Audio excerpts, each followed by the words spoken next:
फर फर बोल चाल बिल्कुल गोरों जैसा, अंग्रेजी जैसा। अमेरिका जाने की ज़रूरत नहीं है, यूके जाने की ज़रूरत नहीं है। यहीं पर आपको ग्लोबल विलेज, ग्लोबल लैंग्वेज आपको मैं प्रोवाइड कर रहा हूँ। अगर आप मेरी ये वीडियो 5 मिनट की 10 मिनट की गौर से देखते हो तो सब्र से देखा करें। कमालात अंग्रेज़ी के वो वाले मैं बता रहा हूँ जो आपको इंटरनेट पर किसी और वीडियो में नहीं मिलते। आई बेट इट। कोई सिखाने वाला नहीं है, मौजूद तो है, सिखाने वाला नहीं है। I am there for you. मुझे फॉलो कर ले, सब्सक्राइब कर ले, वीडियो आपको मिलते रहे। चलिए बात करते हैं। पहला फिक्रा मैंने शामिल किया है, तुम बिला वजह उदास हो। तुम बिला वजह उदास हो कैसे? You become sad for no reason. For no reason को कहते हैं बिला वजह, राइट? यू बिकम सैड या यू गेट सैड, तुम उदास हो जाते हो फॉर नो रीज़न, बिला वजह। वजह ही कोई नहीं होती, नो रीज़न, कोई वजह ही नहीं है, ऐसे ही उदास हो जाते हो। अगला फिक्रा, ये किसकी करतूत है? ये किसकी करनी है? ये किसकी करतूत है? कैसे कहेंगे? Whose act is this, whose act is this. वो फिर वही अंग्रेजी का तरीका, जो बारीकियां वो मेरे यहाँ सामने आ जाती हैं। Whose act is this, टिज this. Whose act is this नहीं करेंगे। इसका रूल ये है कि चलते हुए फिक्रे में कोई भी फिक्रा जब किसी वाउल से स्टार्ट होता है तो आपने उसे अलग नहीं बोलना, बल्कि उसे पिछले वर्ड का हिस्सा बना के बोलना है। एक्ट इज न करें। Whose act is this. Act भी वाउल से स्टार्ट हुआ और इज भी वाउल से स्टार्ट हुआ। ये वावल नहीं होता, वाउल होता है। क्यों होता है? मेरे फुल कोर्स में सब कुछ मिलेगा आपको, मैं गाइड करूँगा। और वैसे फुल कोर्स में मैंने ऐसी बहुत सारी चीज़ें रखी हैं जो यहाँ नहीं दिखा सकता। मैंने मूवीज़, डॉक्यूमेंट्रीज, म्यूज़िक प्ले करके एक एक लफ्ज़ पर रोक रोक के, लफ्ज़ ब लफ्ज़, हर्फ ब हर्फ, सेंटेंस बाय सेंटेंस, उर्दू में, अंग्रेज़ी में, पाकिस्तानी स्टाइल में, गोरों के स्टाइल में लिख कर बोल कर आपको गाइड किया है। गोरे कहाँ साइलेंट करते हैं, कहाँ ब्लास्ट करते हैं, कहाँ स्किप करते हैं, कहाँ मल्टीपल वर्ड्स को मिला के बोलते हैं। ये वो वजूहात हैं कि जिनकी वजह से हमें गोरों की समझ नहीं आती और गोरों को हमारी समझ नहीं आती। तो जब मेरे कोर्स में से गो थ्रू आप कर जाते हैं तो गोरा दुनिया का कहीं भी बोल रहा हो, सरगोशी करे, वो लिप्स हिलाए, वो लब हिलाए, तो आपको उसके लब हिलाने से ही समझ आ जाएगी वो क्या कह रहा है। अल्फाज तो सुनने की दूर की बात है। तो कोर्स बड़ा ही जानदार है, साइन अप कर लीजिए। कूपन कोड आपको मिलेगा यहाँ पर और इंतज़ार किया कीजिए फुल कोर्स का वीडियो प्ले होने का। तो इंशाल्लाह आपके ऊपर अंग्रेजी के कमालात खुलते जाएंगे, right? Whose act is this, whose act is this कैसे बोला मैंने? वक्फे नहीं आने दिए। Whose act is this, whose act is this. आप देखिए, whose act is this, break नहीं लेना। हुज एक्ट इज दिस, आपने इसको यकमुश्त बोलना है। पहले स्लो स्लो बोलो, फिर स्पीड से बोलो, और जब आप कर लो तो फिर मेरा व्हाट्सएप नंबर नीचे दिया हुआ है, वहाँ पर मुझे अपना रिकॉर्डिंग करके भेजना। मैं आपको असेसमेंट भी करके दूंगा कि आपने सही बोला या गलत बोला, या कहाँ आपको मज़ीद काउंसलिंग की, गाइड की ज़रूरत है, ठीक है? और वैसे मेरी आप लाइव क्लास के डेमोज भी ले सकते हैं, उसका लिंक नीचे डिस्क्रिप्शन में दे दिया, ऊपर लिंक का वही आ रहा है। ये लिंक पर चले जाएँ, वहाँ व्हाट्सएप के ग्रुप्स आपको मिल जाएंगे, जहाँ का ज्वाइन कर लेंगे आप। तो मैं डेमोज इंशाल्लाह देता रहता हूँ, उनको भी आप लीजिएगा फ्री आके। आगे चलते हैं जी। मिजाक के अलावा ये सच है। बिसाइड्स फन यानी बिसाइड्स कहते हैं के अलावा, ये इसके बरक्स। फन के अलावा, मिजाक के अलावा, मिजाक के बरक्स। It is true, it is true. It is को मैंने क्या बोला? It is. आप कहोगे सर आपने कहा था कि वाउल से स्टार्ट हो तो पिछले वर्ड के साथ मिला के बोलना है। अभी आप खुद ही मुकर गए अपनी बात से। सही कह रहे हैं आप भी सही कह रहे हैं, कुछ मैं भी सही करूं। पीछे ये जो कॉमा है, इसने पिछले से कनेक्शन तोड़ दिया है। असल में ये वाली आपकी मेन क्लास है, तो असल फिक्रा तो यहीं से स्टार्ट होता है, इट्स ट्रू। तो हम बात इट्स से स्टार्ट करेंगे, लेकिन इज को मैं अलग नहीं करा। इसको दो तरह से बोल सकते हैं, इज बोल सकते हैं या इस बोल सकते हैं। ये इज जो मैंने बोला है, अमेरिकन में बोला है। अगर आप टी को ब्लास्ट कर लें, इट इज़ बोल लें, तो ये अमेरिकन बन जाएगा।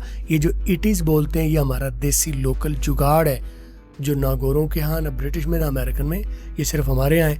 मुझे मालूम नहीं है कहाँ से पढ़ा है, लेकिन जो भी पढ़ा है गलत पढ़ा है। आपको विनती है कि आप सही वाला अपना लें।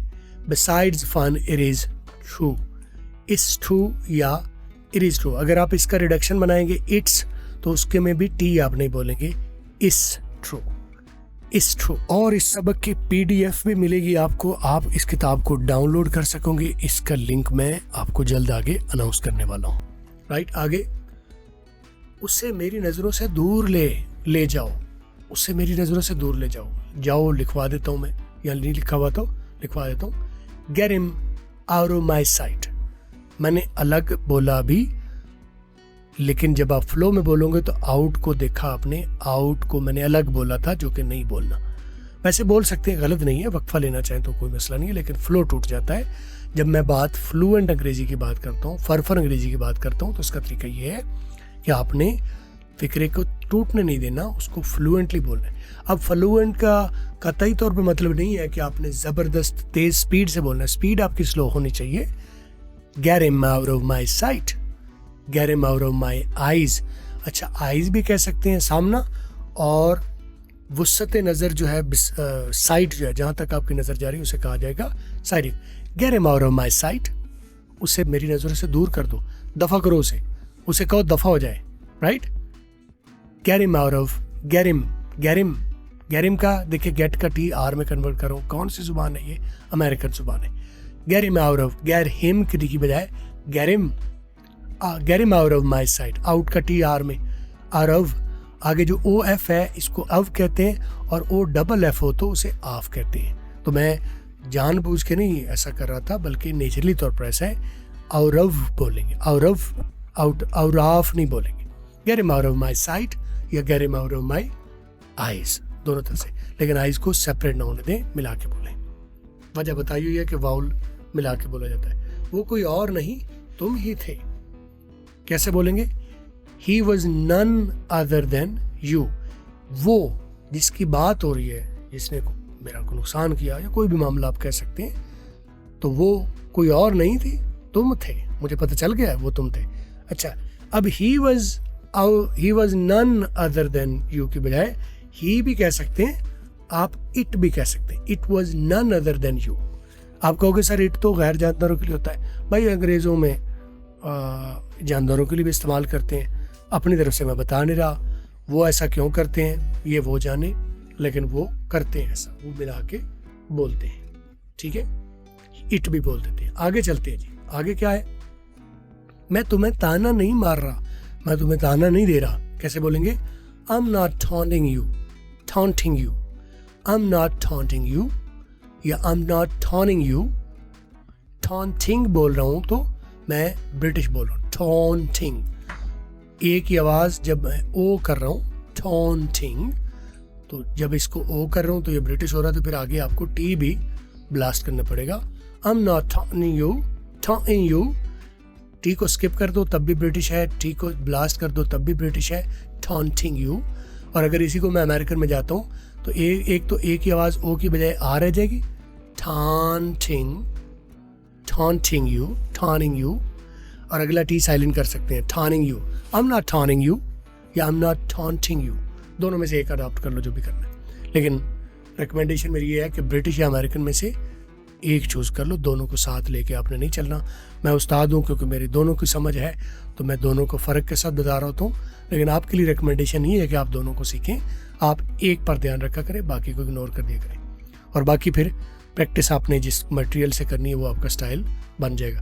ये कैसे प्रैक्टिस करनी है, कैसे क्या करना है, मेरे फुल कोर्स में है ना, सारी बात सब समझाता हूँ। रब्ता करो, मैं समझाता हूँ। व्हाट्सएप पर रब्ता करो तब समझ लो, या फुल कोर्स ले लो, वहाँ समझा देता हूँ। ठीक है, आगे। मैं उसकी बातों में आ गया, I was misled by him. ठीक है, I was misled him by what he talked, या जो उसने बोला मैं उसकी बातों में आ गया, या बाय हिम तो मैं उसकी बातों में आ गया। ये ठीक बोला है, सही है। आगे, तुम किसी काम के नहीं, you are of no use. तुम किसी काम के नहीं हो, यू आर ऑफ, ये ऑफ नहीं, ऑफ, नो यूज या no good. You are of no good भी कह सकते हैं, तुम किसी खाते के नहीं हो, किसी काम के नहीं हो, या you are of no use या नो यू गुड यूज भी कह सकते हैं। You are of no good use ये भी कह सकते हैं, you are of no good भी कह सकते हैं, या you are of no use. ये तीनों तरीके से कह सकते हैं, तीनों का मतलब वही है, तुम किसी काम के नहीं हो। आगे, इतना बताओ जितना पूछा है, यानी उतना बताओ जितना पूछा है. You just tell me what I asked, right? Just tell me what I asked. मुझे वो बताओ जो मैंने पूछा है, वो बताओ जो मैं पूछ रहा हूँ. तो चीज़ें आपके ऊपर खुल रही हैं, बता रहा हूँ. कुछ मैं वजाहत ज़्यादा कर देता हूँ, कुछ मैं कम वजाहत कर देता हूँ. मकसद आपका इनसे आपको डेमो देना है, अंदाज़ा देना है. आप यहाँ से सिर्फ अंदाज़ा लीजिए, सीखिए, जितना सीखा जाता सीखिए. लेकिन अगेन इन वीडियोस का जो मेरा इंटेंटेड पर्पस होता है वो होता है कि आपको अंदाज़ा दूँ मैं कैसे पढ़ा रहा हूँ. And once you get fully satisfied then you can go for my video course और माई लाइव क्लास. कोई भी मसला हो मुझे कमेंट्स में नीचे पूछिएगा. दोबारा मुलाकात होगी. अपना ख्याल रखिए.